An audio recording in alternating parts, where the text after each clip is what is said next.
So, Article 1231 ng Civil Code of the Philippines. So, ito yung mawala yung obligation o mawala yung pagkakautang mo. Dahil marami sa atin ang umuutang at nagpapautang. So, kailangan kabisado natin to. Una-una, performance or payment. So, kailangan mabayaran mo yung utang. So, hanggat hindi mo nababayaran yung utang, may pagkakautang ka. Lalo na sa mga small claims, no? Yung below 1 million. Oh, below 500,000, yan. Yeah. So, payment or performance. Number 2 is loss of 18. Halimbawa, nawala na yung bagay na nakasanla. Halimbawa, di ba? Halimbawa, yung diniliver ay yung i-deliver nawala o nasira bago pa makarating sa may-ari. So, yun. Walang pananagutan yung nag-deliver. Yun, loss of 18 due. Condonation. Kung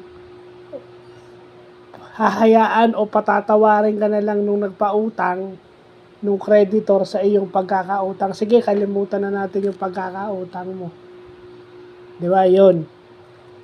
Pag pinatawad ka, pero hanggat hindi ka pinapatawad, may pagkakautang ka, yun yung condonation. At kadalasan, ito yung nangyayari sa katarungan pambarangay or binababaan yung interest rate, no? Kasi kung masyadong mataas, yeah, kailangan bayaran ka within 6 months. Kailangan magbayad ka, di ba? Yung isa, yun yung ginagawa sa barangay pag nagkaharapan.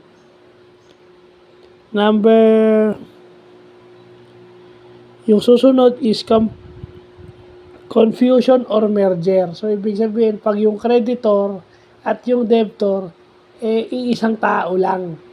Siya rin yung umuutang at siya rin yung nagpapautang.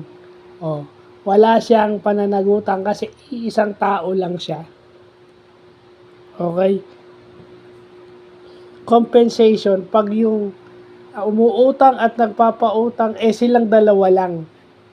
They compensate each other. So, walang obligation na nangyayari kasi silang dalawa lang yun.